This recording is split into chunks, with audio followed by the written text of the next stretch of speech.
দর্শক শ্রোতা, সকাল সন্ধ্যার 10টি আমল। প্রিয় দর্শক, এই 10টি আমল আমি হাদিসের আলোকে আলোচনা করার চেষ্টা করব ইনশাল্লাহ। তবে শর্ত হলো প্রথম থেকে শেষ পর্যন্ত আপনাদের দেখতেই হবে, কারণ এই 10টি আমলের মাধ্যমে আপনি আল্লাহ তাআলার নৈকট্য অর্জন করতে পারবেন ইনশাল্লাহ। প্রিয় দর্শক, সকাল এবং সন্ধ্যায় 10টি আমল কি আমরা শুরু করছি।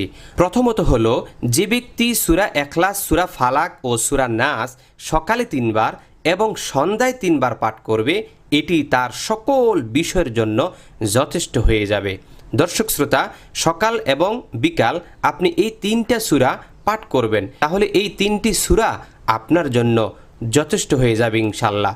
সূরা ইখলাস, সূরা ফালাক এবং সূরা নাস। প্রিয় দর্শক, সূরা ইখলাস, সূরা ফালাক এবং সূরা নাস আমি পড়ছি, আপনারা শুনুন। বিসমিল্লাহির রহমানির রহিম।